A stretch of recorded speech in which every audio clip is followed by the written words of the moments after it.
Good afternoon, everyone, and welcome to this week's Link for Growth TV show for South West Hertfordshire.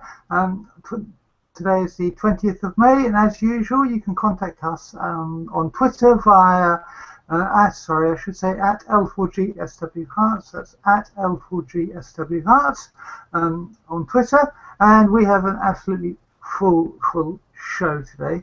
We've got Chris is doing an interview about domestic violence, following up and what provisions are available in Watford, which should be fascinating. He'll be talking to Ali Dunstone, who's head of Watford Women's Centre, and they'll be talking a bit later on. But as usual, we welcome back our favourite. We missed you last week, Tania. How are you? I'm very well, thank you very much, Diane. Yes, I was on training courses for 4 days last week, so I couldn't be here. I'm sure you had a fantastic show without me. It was different. Let's put it that way. Unfortunately, Neal is unable to be with us this week, so I'm doing the sports headlines. But Neal has told me about his thoughts on the Watford game against Sunderland, the last game of the season. He's also told me some of his reactions about Quiche Sanchez Flores leaving. We've got news of 2 local golfers who are doing very well, and we've also got some cricket news since it's summer. And it's time that the cricket started. Doesn't always feel quite warm enough. And the other person to welcome back this week is Catherine. Hi, Catherine. Oh, how are you? I'm fine, thanks. How are you? Not too bad. Yes, thank you for having me back. I had a little week off last week when we were away for the weekend, but I'm back. I'm back with a vengeance. I should be talking about lots and lots of things going on in Watford and the surrounding areas. We've got Rickmansworth Festival coming up, which is all over the weekend. We've got various things going on at Palace Theatre and at the Coliseum, and lots of comedy news with Yellow Comedy, both this weekend and next weekend. So I shall talk to you about that later. Okay, that sounds absolutely great, and we look forward to that. But a couple of weeks ago, earlier this month, in fact, there was a whole load of elections, and Tania, both Three Rivers and Hertsmere councils have elected their new council leaders. They have, Diane, yes. Over there in Three Rivers, they now have Andrew Scarth. Now, I think I remember that his wife used to be on the council, so now he is the council chair over in Three Rivers. He's from Oxley and Hayling, and he was elected on the 17th of May. So as well as chairing the full council meetings, his role involves making lots and lots of visits and being around and about the place and supporting all of the charities and fundraising and local things that are happening. He says he's very pleased to be doing the job, and he firmly believes that it's an excellent authority. It's a non-political appointment, and he's raising funds throughout the year for a couple of local charities that we've heard of before. So one of them's Ascend, the charity that works to improve the life and opportunities of people who are disadvantaged different factors. And then there's Watford and Three Rivers Refugee Partnership, helping individuals and families with practical and emotional support at a drop-in centre in Watford. And then there's the Peace Hospice, which I think anyone who lives in Watford probably knows about. They provide free expert care for people living with life-limiting illnesses, support their families, carers and those close to them. So Mr. Scarth, Councillor Scarth, Scarth is going to be the count chair. Yep, and of course both Les Mead and Eric Bishop are both big supporters of Link for Growth, were previous holders of this post, weren't they, in the last couple of years? Oh, well, there you go. Anything that Les is doing is a big thing, so that's good. That is good. And in Hertsmere, they've also elected someone, a new councillor as chair, and that is Pete Rutledge. That's right. He's over there in Hertsmere for the year. He serves in Bushey St James ward, and he takes over from Councillor Martin Worcester. He hasn't chosen a particular fundraising charity, but his activities for Alzheimer's, Great Ormond Street, include a football tournament held at Arsenal, lots of different things. But he's decided not to focus on any particular charities this year. He instead is putting any money raised through mayoral events going back into worthwhile causes in the local community. So he's looking forward to helping Hertsmere, the first-class area in which he lives and works, to continue to flourish. Okay, that's great. And brown bins, we've talked about a lot about this in Three Rivers, and it does seem to be a recurring subject. There's now talking about payment subscriptions. That's right. It's now coming into force, Diane. So from the 11th of July, all of those in Three Rivers will no longer have a free brown bin collection. Now, brown bins are they're collected fortnightly for garden waste. Shredded paper, garden waste, real Christmas trees, which have to be put next to the brown bin. I've been looking at the frequently asked questions, and they talk about garden waste, clippings and prunings not more than 3 inches in diameter, no mud, no earth or soil, no plastic carrier bags, no plastic pots, stones or rubble. So a lot of the things that we put in our brown bins when we were living in the area wouldn't get taken away these days. So there you go. And it's now also going to cost most people £35 a year this year. And for concessions, so those are people with housing benefit or housing benefit and income-based council tax reduction, or income-based council tax reduction, it'll cost them 28 squids. The first year, this first year, because the subscription starts in July rather than April, the charge for this year will be £25 for most people and £20 for concessions. There's a really comprehensive frequently asked questions document on the website, which really does help, but I'm guessing that people living in this area have already had a link. You've actually got to go online and sign up and create yourself an account with Three Rivers to make sure that you're paying. So there you go. If you're in Three Rivers, that cost-based process is now going to come to fruition from the 11th of June. Yeah, okay. So, well, thank you for that. Does seem a bit strange. Sorry, the 11th of July. Sorry, Diane, I got that date wrong. It's the 11th of July. Carry on. But pre-warned is pre-planned. But it does seem a bit strange if you're trying to encourage people to recycle, you then pay them to take away your recycling. Yeah, you're absolutely right, Diane. I'm not entirely sure about this myself, but there you go. You're not allowed to put cardboard in there. No food in the brown bins. They do have little separate food containers, but they are really quite small. And the brown bin's got to be left at the property boundary, which we always found very difficult where we used to live in Three Rivers. So some challenges ahead there but I'm sure people will be able to manage it. Of course. And we've reported on a similar incident a couple of weeks ago, and another fly tipper has been prosecuted for dumping waste. That's right. I can't remember. Was it Three Rivers last time that did the prosecution, Diane? I can't remember. Hertsmere last time. Yeah. Oh, there you go. Three Rivers is getting in on the act. This load of rubbish was tipped in St Albans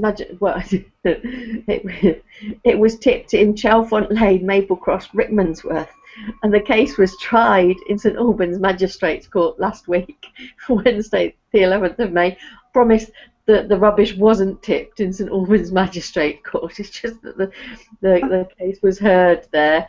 It was tipped in Chalfont Lane over in Ricky, and the tipper pleaded guilty to putting this waste there. He'd been paid by someone in Moor Park to take it away and dispose of it legally, and he had to pay £1,950, which included a fine of 600 quid, compensation to the landowner who had to clear up all of the mess.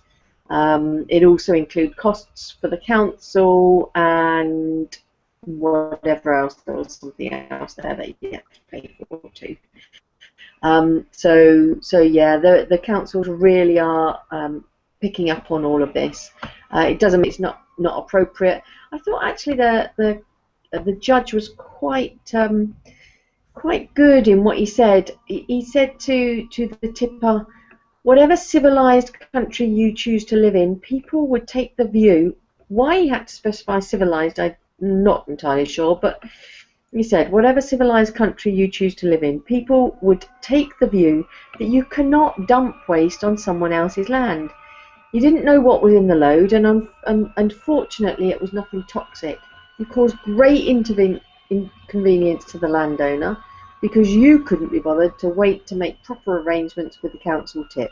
So it's probably quite a strong message that the judge sent out there, Diane. Yeah, it does sound quite a strong message, and I think it's part of this cracking down that they're doing with all sorts of things. It has featured in the national news as well recently, hasn't it? The amount of fly tipping that's taken place. Yeah, that's right, Diane. Yeah, I think the councils are all looking to clamp down on some of these things. So there you go. Okay, that's great. And then we have this council celebrating a Heritage Lottery Fund grant.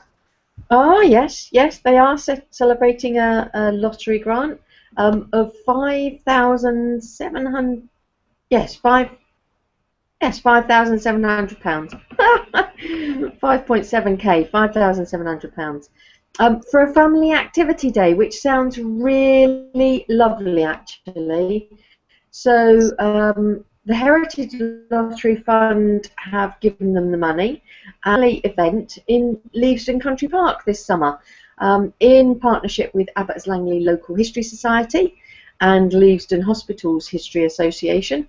The Heritage Day, Leavesden Heritage Day, will encourage residents to explore heritage and celebrate memories from the local area.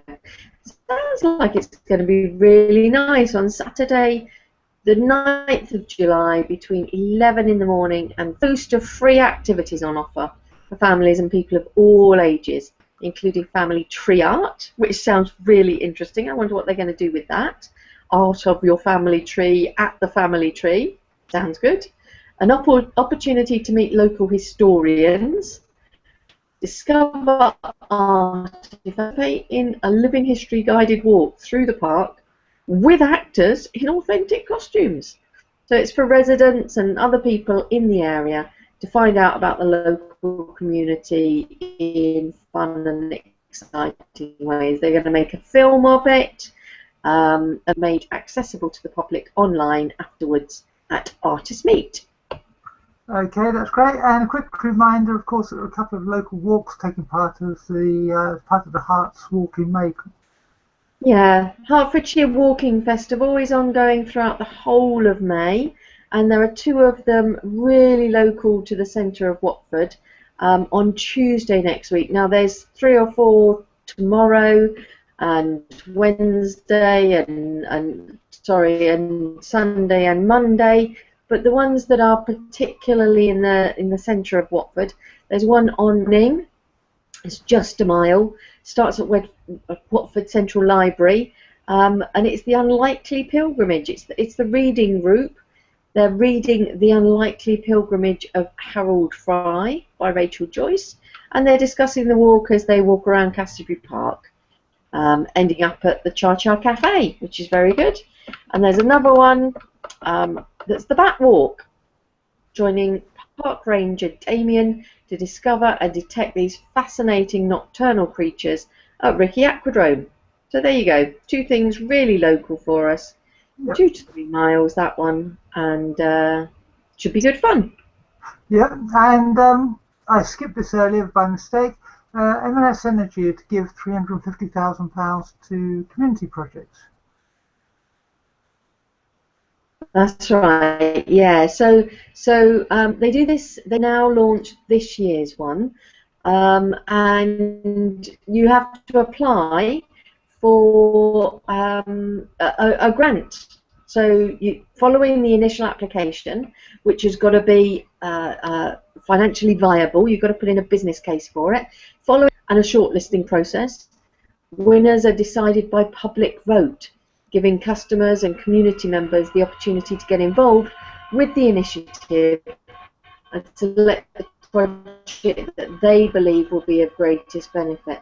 I remember it happening last year, and I voted for one or two things. It happens, so wherever you are, if you've got something that's an energy sort of project, a community energy project, or something energy technology wise that's a benefit to the community, whoever you are, sports club, library, and society, village hall or school, whoever you are, then there's opportunities here to get some central money. And actually it's quite a significant amount of central money from M&S Energy, and once the public fund has been decided, then there's also a judges. There's a maximum for the public ones of £12,500 per project, and the judges' prize is £20,000. So if you've got that sort of project to be done, then applications close on the 31st of May to get those applications in. Okay, that's great. And the other thing is that Youth connections. Sorry? Youth connections, is that what you want to talk about? I was going to talk about, yes, the 1,000 young people who have told Herts Council about youth connections. Yes. Yeah, so Youth Connections is provided by Hertfordshire County Council, and they provide youth work, influence, work-related learning, outdoor education and support for young people. And every year they do a survey of what the young people that they're supporting think of them. And this year, 96% of those young people said that the advisor was friendly, approachable, welcoming, and 99 of those that responded said that the advisor fully or mostly met their needs, and 97% said that they felt clearer about the action they needed to take to achieve their goals, having been supported by Youth Connections. I don't know who decides who responds, but there you go. That's what they said. Nice to be heard. Okay, that's great. And finally, Imagine Watford 2016, the lineup's been announced. Yeah, now I can't tell you what the lineup is because when I looked earlier, the website wasn't available, but it runs from the 24th of June to Sunday the 3rd of July, and last year it was amazing. Yep, the web page is still down, so I can't tell you who they are, but it's a free festival of extraordinary, absolutely fantastic events. I remember sitting, I think with you and definitely with Catherine last year, outside one of the hostelries in the centre of town, watching some people doing some aerial acrobatics as we were waiting for an event, probably a yellow comedy event at Reason Coffee Shop and Bookshop. It was amazing. So that festival, again, running this year from the 24th of June to the 3rd of July, and as soon as they get the website back up, you'll be able to see who's on. Yes, I remember that, Tania. It was absolutely amazing. It was late night, wasn't it? And there was something with lights and all up in the air and everything. It was quite amazing, wasn't it? It really, really was, Catherine. Yeah, it was amazing to think that that was put on for free for anyone who was out and about that particular evening in Watford. So yeah, really a good thing that the council do for us there. Okay, well that's great. In fact, I remember that event. I got some photos of it on Facebook somewhere.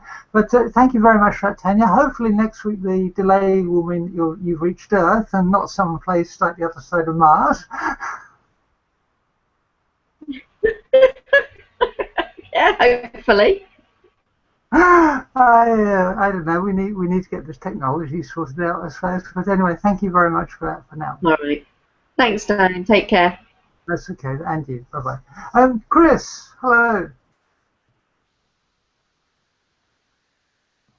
It seems that Chris is also on Mars. No, I'm here. Can you see me all right? Yes, we can, thank you. Good. Now, you're down interviewing Ali Dunstone, who's the centre manager for Watford Women's Centre Plus, to talk about, because of a speech the Home Secretary gave about how the police need to improve treatment and handling of cases in domestic violence, yes? That's what I've been instructed to do. Right, then we'll get on with it. Okay, so as you said, Diane, I'm down here at the Women's Centre. I'm just going to put the front screen on so that you can see Ali, so that you know who I'm talking to. So hi, Ali. Hi, nice to meet you. So I read the articles that Diane sent through. So Teresa May be a bit slating of the inspectorate, the constabulary inspectorate. So now we're at the Women's Centre. Just tell us briefly what the Women's Centre does, because not everyone will have heard of it. No. In fact, I think it's probably one of the best kept secrets in Watford, to be fair. So we do get said that a few times. Yeah. So could you just briefly? I know there's 2 Women's Centres in Hertfordshire, one in Stevenage. But just tell us a little bit about what you do here. What's the service you provide? Okay, Watford Women's Centre has been in Watford since 1989. Okay. It was started by a group of women to support victims of domestic abuse and rape. It was fully supported by Watford Council until recently. We were in Charter Place. We're now here in Market Street, just away from the town. We've got a lovely shopfront building, 4 floors, and we run various different projects which are funded. We've got a voluntary project with the National Lottery to help women get into placements. Yep.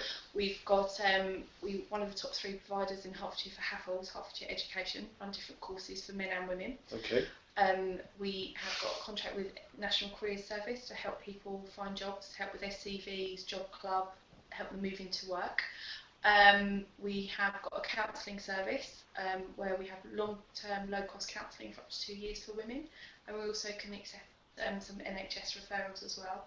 And we've got a domestic abuse specialist here who runs one-to-one appointments for women victims of domestic abuse, and she runs courses called My Life, which help women come to terms with what they've gone through and give them the tools and the skills to move on forwards in their life. So is it in Watford? Is this a huge problem? I mean, you hear about these things and you're never sure, but you're on the ground, aren't you? So you can tell us what's really going on. We do have women coming in quite a few days of the week, and on the call we run 2 My Life courses a term, and there's normally 12 women on each course. Right. And our specialists can see 2, 3, 4 women a week, along with our outreach worker, and we'll take various phone calls all the time. And what Teresa May was basically saying in summary was that the police aren't really taking this too seriously, i.e. it's just another domestic and stuff. So is this how you see it? Is this what you've heard on the ground? Is she right? For some women, they can say that. Obviously, it's a big thing for them to come forward, and what they need is support and to be believed and for it to go to court. But sometimes women drop out before it gets to court, or a perpetrator has a sentence or anything, gets to court there just because of intimidation and fear. But hopefully, with the right training with the police, they can keep that going for them. But we do get women saying that their faith isn't as strong as it could be in the police. And do the police normally have a female officer in attendance in this? When they can. When they can. Yeah. So it all depends on the makeup of each force, basically. Yeah. So in terms of looking at the tone of her talk at the conference, would you say that Hertfordshire is suffering more or in the way that she's described it, or are we better around here? Or we seem to be quite a reactive force. Hertfordshire as a whole has gone through a whole new domestic abuse strategy to support victims of domestic abuse. Obviously, it doesn't just have to be women. It can be men, it can be people in same-sex relationships as well, and it doesn't always have to be the partner, it could be a family member as well, and obviously it can be emotional, financial, physical, sexual. Yeah, There's different forms of abuse as well, which, you know, cuts across there. But we have a good relationship with the police here as specialists, talks as and when needed. Mm. I mean, it seems like a huge list of things you ran off there that the centre's responsible for. I mean, how do you cope with all of that? I mean, it's like, it's like almost like the domestic abuse side is like almost just a bit of everything that you do. Because the domestic abuse work isn't funded at all. Right. We don't have a grant for that. Everything else supports what we do, and that's one of our trustees and the team. That's one of our core beliefs, is this work is so important and this is what we do. But a lot of our women might come in for counselling, and actually it might emerge later on that they're going through a domestic abuse relationship. Might be on a course. That might be the way into the centre. Actually, they might not realise what they're going. Their relationship, there is domestic abuse there. So we're quite a holistic approach to sort of help them on a journey. And we're lucky. We've got well, not lucky because you shouldn't be here at all, because we shouldn't need it. But we've got the women's centre here, and they've got one in Stevenage. What do other places do when they don't have a women's centre? So even though we're called Watford Women's Centre, Stevenage is called Herts Women's Centre. Right. So we seem to cover south of Herts, and they cover more north and east of Herts. So even though it says Watford, we're not just restricted. People from anywhere can come to us. Harrow, Pin, anywhere. I mean, there is a women's centre in Harrow, and there is one in Hillingdon. They're not too far away. Excellent. Okay, Diane, any questions from your side of the if you like, the studio? No, none from me. But I just know, because I did some work for them a while ago, how important their work is. It seemed like a good opportunity to highlight what they're doing at the moment in view of the comments from Teresa May to the English and Welsh Police Federation earlier this week. So Diane was just saying that through her experience here, it's just a good opportunity really for us to highlight what the good work the Women's Centre is doing down here. So fabulous, right? Thanks ever so much for coming on here. Okay, I think I'm winged up relationship with the police. I'm like, Okay, Diane. So back to you in the studio. Okay, well, thanks very much, Chris, and thanks to Ali as well for that. That was really interesting and enlightening, especially if you knew nothing about what the Women's Centre did, and hopefully that's shown some light on the matter. Yeah.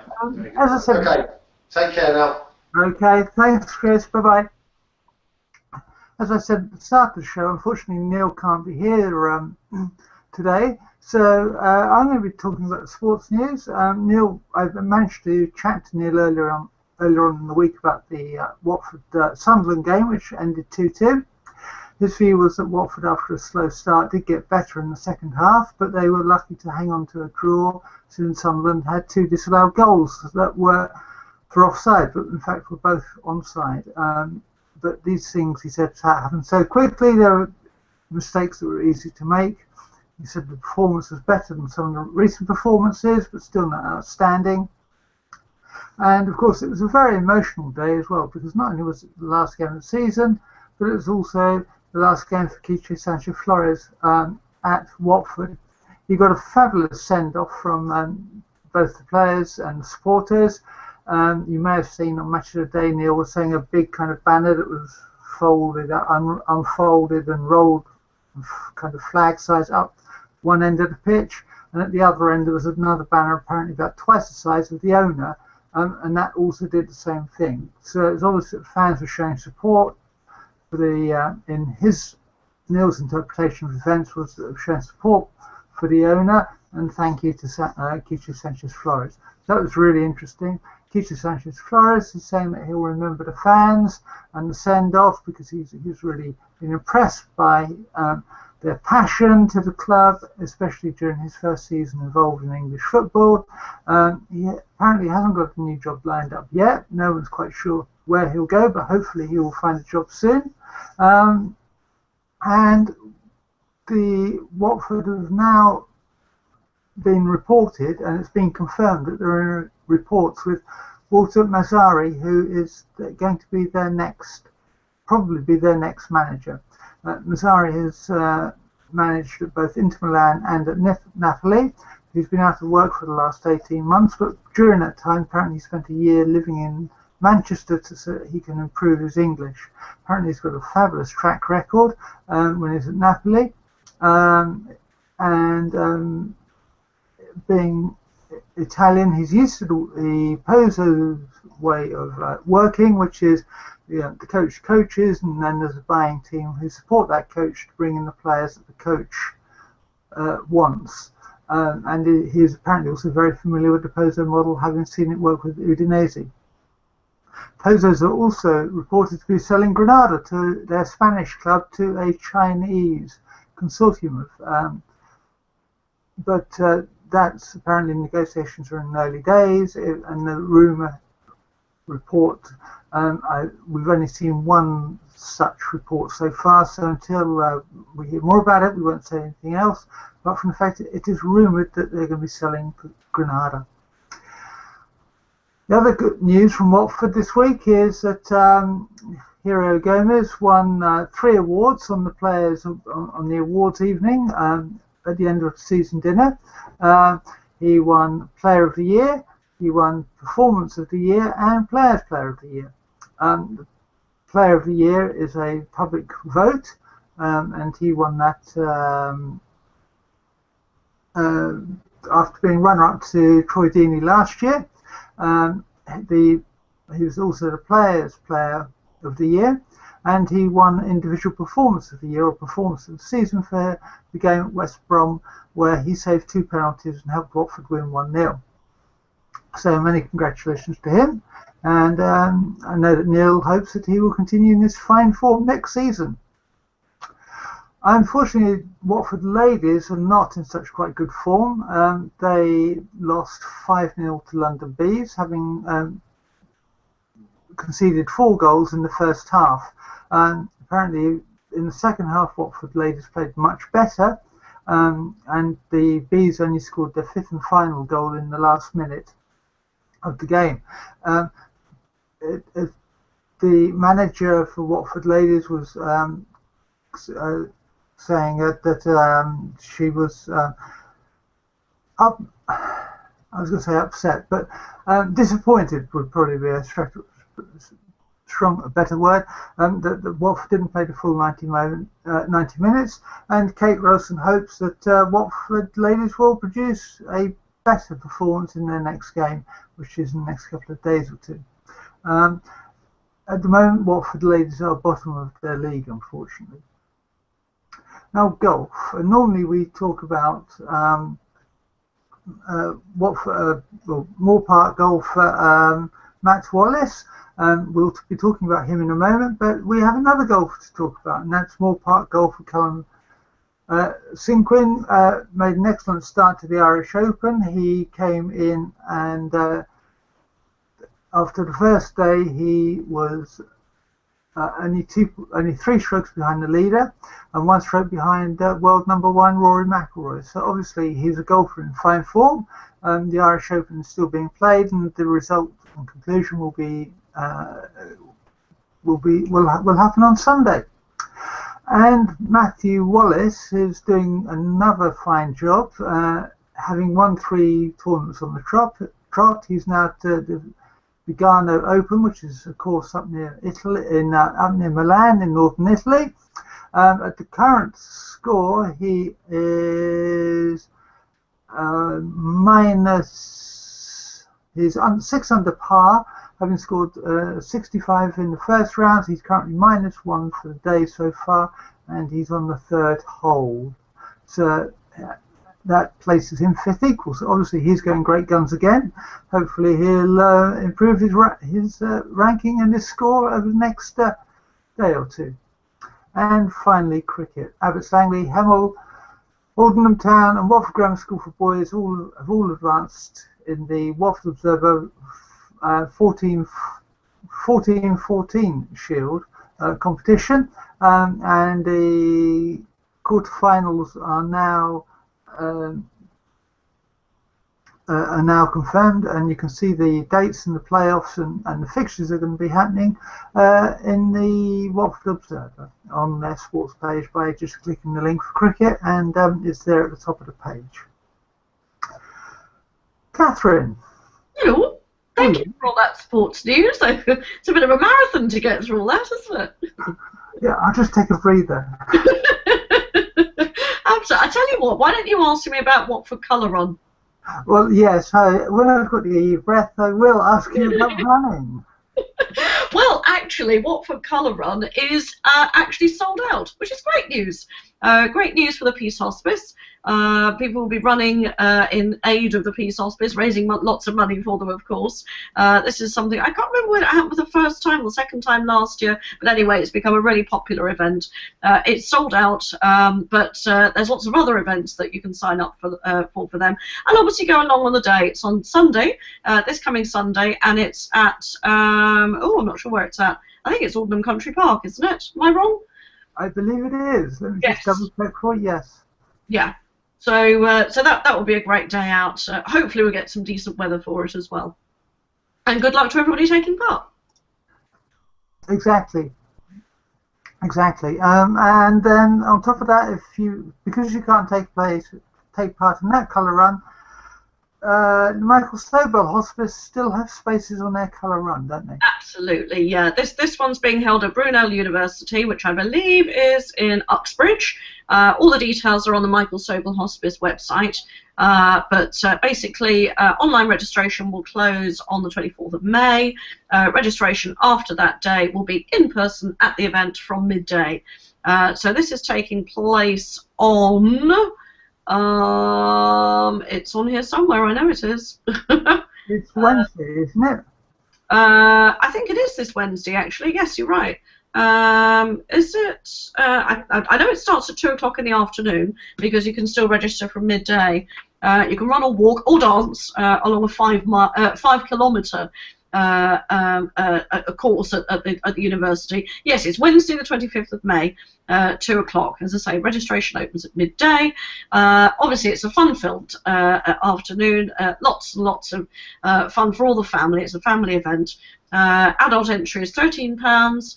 Student rate is £10. And that includes 11 to 17-year-olds students in full-time education. So yeah, that sounds like a great event. There's free parking, but it is restricted, so please car share if possible. Okay, that's great. And there's a Rotary Golf Club Day for the Peace Hospice coming up. Yeah, absolutely. Organised by the Rotary Club of Elstree and Boreham Wood, with golf and dinner at Aldenham Golf Course, Radlett, supporting obviously the brilliant work of the Peace Hospice Care.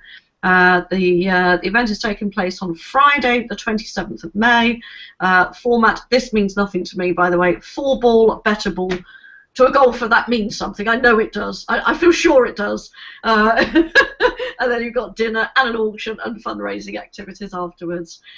Tea times, tea as in T-E-E, times are from 1 o'clock. If you arrive from 12 o'clock. Cost for golfers is £60, Alderman members is £40, dinner only is £30, and there's lots of sponsorship opportunities also. I say more information on that on the Peace Hospice Care website. Yeah, I mean, 4-ball and all that sort of stuff you mentioned, it does sound Greek to me. I know it means something to golfers. I've heard them talking about it. But so yes, you golfers out there will know exactly what that's all about. Yes, exactly. We'll talk about something we know a little bit about, and that's free business networking evening at the Peace. Yeah, this is a really interesting one coming up. I went to the first one of these. Nick and I both went to the first one of these, which was actually held at the Peace Hospice itself. It's basically for local businesses, individuals who are in the sort of business genre. And it was a very interesting talk at the first one. This second one is being held on Thursday, the 9th of June, not at the Peace Hospice this time, but at Fabergé in the High Street. So a nice central location, lots of car parks all around, easy to get to. So on Thursday, the 9th of June, the speaker at this event will be Baroness Thornhill, or Mayor Dorothy, as we know her, and there'll be, as I say, lots of people from the business community turning up. It's free networking. What's not to like about free networking?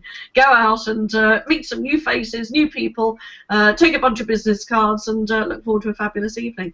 There's canapes, there's drinks. It all starts off at 6:30 in the evening. And so there's wine and canapes. And there was a fantastic spread at the last one. I'm sure Fabergé will do themselves proud as well. So yeah, what's not to like? Fabergé is sort of in the middle of the parade. If you know where Twisted Monkey is, or Hideaway.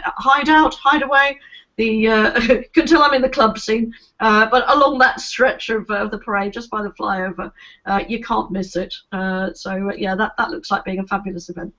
Okay, and if you've not received your invite to Buckingham Palace for the garden party yet, you can go along to a garden party at Ashridge House this Sunday.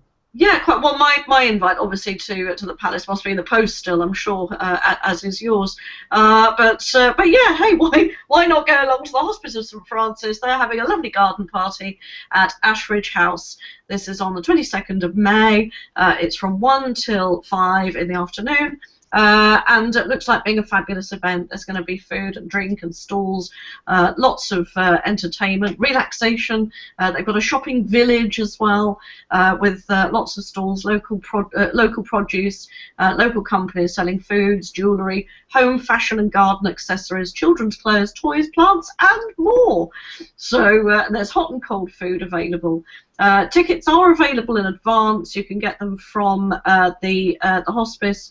This is the Hospice of St Francis charity shops. You can get them from Number 20 and Return to Glory, all little shops, at £5, or you can purchase them on the day for £6 per adult. Children under 16 go free.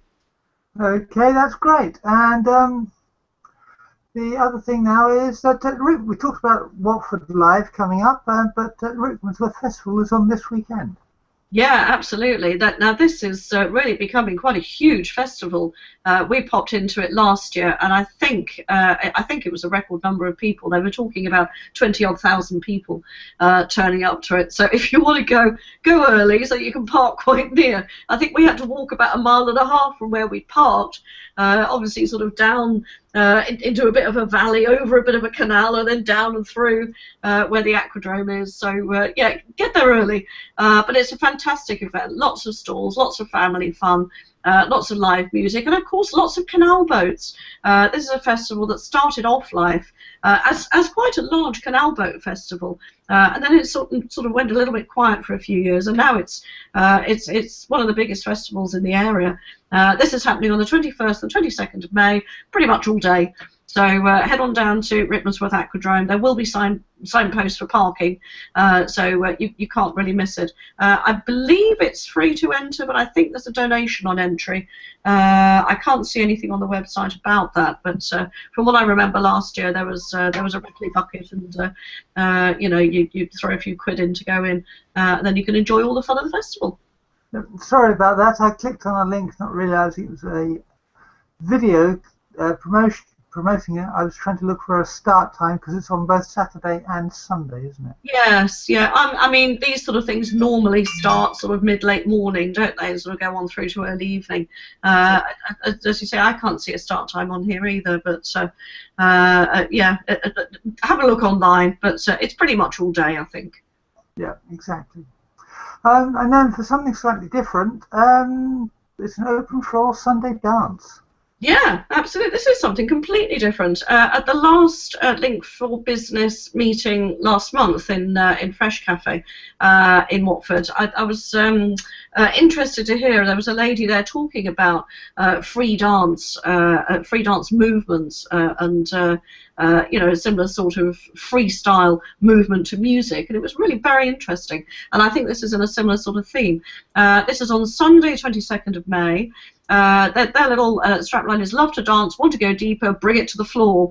It's all about open floor movement, movement to music, going with the music and taking it where you feel. So this is quite an interesting one to go along to. Sunday mornings, twice a month, 11 till 1. As I say, the next one is this Sunday. They meet at the Watford Health Club studio in the YMCA, that's in Charter Place, and yes, you can still get to it, despite all the hoarding and everything that's up with all the new build going on there. You can find a way through. So that's Sunday, 11 till 1. Free dance. Not free because you pay £12 to get in, but free movement dance. Yes, okay, that's great. And there's a spring walk tomorrow in Castleberry Park. Yeah, Saturday, tomorrow, 21st of May, 10 till 12 at Canterbury Park, the second spring walk in Canterbury Park for those who can't make the weekday walks. It's free, but do book. So have a look on the it's Herts County Council website, or you can contact Deborah Brady on 01923 278 972, and that's a nice walk through Canterbury Park. Why not? Okay, I remember you and I talked about this a little while ago, and that is The Voice is coming to Watford. Yeah, that's right. Yes, I remember you mentioning it. It's coming to Watford next week. This is on Wednesday, the 25th of May. Now, the Horns often have their, in fact, I think it's a weekly event, their open mic night, and this week it will be taken over by The Voice. They're looking for singing talent for The Voice 2017, and of course this will now be on ITV as they've shifted from BBC. Very interesting move. What do they know? It'll be from 8:30 in the evening. You do need to book a slot, so email hornswatford@gmail.com. If you want your voice to be heard, come and see us. What are you waiting for? There's an invitation not to be refused. Okay, and if singing isn't your thing, there's a film night at the LP Cafe. Yeah, that's right. I think they do a few of these, and a few of the... Oh, sorry, Reason Coffee Shop, my mistake. Yes, I know that. Yes, there's something else going on at LP, isn't there? Yeah. But I think they do films as well. A lot of the coffee shops are doing lots of, not necessarily entertainment, but community events in the coffee shops in the evenings as well. This is one of them. This is at Reason. The film is called Disobedience: Courage to Break Free. They've got join us for a screening of the 350.org, those are the organisers, film Disobedience, which documents the growing movement of direct action for climate justice. Entry is free of charge, donations are welcome. So that's at Reason Coffee Shop, Wednesday the 25th of May. There's a lot of happening on Wednesday, isn't there? 25th of May, 7:30 at Reason. That's the film Disobedience: Courage to Break Free. Great. Thursday, it is the LP Cafe. Yes, you've done Reason on Wednesday. Pop round to the LP Cafe just around the corner on Thursday, May the 26th, from 7 till 10, and you will see Molly and the Beekeepers. They're a local band, and I did look up about them. They're a local band, a guitar, mandolin, bass and drums. They've said that their genre of music is country and bluegrass style. I'm not exactly sure what bluegrass style covers is, but country, I guess bluesy sort of idea. This sounds like a really fun evening. They played at the LP Cafe before. They're looking forward to coming back. Let's give them a good welcome. They start from 7. Sounds like a fabulous evening. 7 till 10, LP Cafe, Thursday evening. Okay, and Frankenstein is on at the Palace Theatre. Yeah, something completely different. This is a delayed live performance from the Royal Opera House. It's billed as Gothic classic, which of course, anybody that's read or seen Mary Shelley's Frankenstein will know that it's quite a dark tale. But actually, there's a story of betrayal, curiosity, life, death, and above all, love involved in it as well. So this is a new ballet. It's brand new to view. Royal Opera House live screening at the Palace Theatre. This is on Sunday evening, Sunday afternoon rather, at 2 o'clock. £15, no concessions for this one. I'm guessing it'll be a fairly adult audience for a ballet, and especially for something like Frankenstein. But it'll be something that's quite classically done, I'm sure. Definitely worth looking at. Okay, and I know this isn't until the following Sunday, but I think it's well worth mentioning now, and that's The Man Who Knew Infinity. Yeah, Man Who Knew Infinity, billed as an age 12, starring Dev Patel, if anybody remembers him from Slumdog Millionaire. He was absolutely fantastic in that, and of course he's done lots of things since as well. Dev Patel stars in it as real-life mathematician. Now this name is a bit of a challenge, but I'm going to give it a go. Srinivasa Ramanujan. I'm not sure I've got that right at all. But anyway, he's a self-taught genius who, after growing up poor in Madras, India, earns admittance to Cambridge University during World War I, where he becomes a pioneer in mathematical theories under the guidance of his eccentric mentor Professor G.H. Hardy, played by Jeremy Irons. So, great cast by the look of it. You're right, this is the following week, Sunday the 29th of May, at the Palace Theatre, and it's at 7 in the evening. £8 for adult tickets, concessions are £6.50, and rumour tickets, don't forget, if you're aged 16 to 25, get a rumour ticket for £4. Brilliant, brilliant value. Yeah, it's a fascinating story, and it's often quoted apparently by various people as being, well, his quote referred to as being one of the best mathematicians ever to have lived, and it's an extraordinary story behind his life. Yeah. So I think it's well worth going to get along and seeing it. I don't know how good the film is, but the life story behind the film is absolutely fascinating. Yeah, yeah. Well, I think with a couple of actors involved like that, I'm hoping it's got a good producer, good director who will tell the true story. Yeah, I love these biographies. You know, we get to hear of some amazing characters who perhaps have been overlooked by various other events and things. So yeah, it's definitely worth a look. Okay. Now the Proclaimers are playing in Watford tonight. Apparently there are still tickets available, which I find. I'm very surprised. We got our tickets because that's where we're going tonight. We got our tickets 2 or 3 months ago, and they were selling thick and fast then. But yeah, there might be the odd one or two around. So this proves to be a really, really fun night.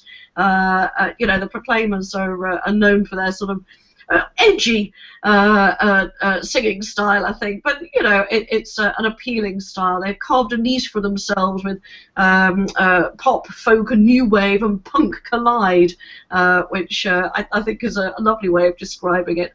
But with an emotional honesty, political fire, wit, and sing-along raucousness. So we should be stomping in the front row. And my daughter and her friends will particularly be enjoying all the songs that they'll be playing from the film Sunshine on Leith and the musical Sunshine on Leith, which is just an amazing story with amazing music. So yes, that's where we'll be tonight. Proclaimers at Watford Coliseum, Friday the 20th of May, tonight. Few tickets still available. I believe it starts at 8. No, it doesn't. It starts at 7:30. But I will also mention as well, there's some lobby live music before the show by Will Varley. Now this is another local singer-songwriter who actually has been mentioned by Frank Turner as being one of the UK's best singer-songwriters. As I say, he's a local lad, so do support the local musicians that are in the lobby live. They're free to go and see. You can go and have a drink, something to eat, and listen to the music. You don't have to go to the show afterwards. You can enjoy the lobby live music beforehand. But so we'll be looking forward to seeing Will Varley as well. Okay, that's great. And if you can't get into the concert, maybe Andy Robb will be playing some Proclaimers tonight at the Horns. I'm pretty sure he will, actually. Yeah, I think Andy Robb will be playing 60s, 70s, 80s, 90s, and more down at the Horns from, goodness knows what time he's starting. What time is he starting? 9.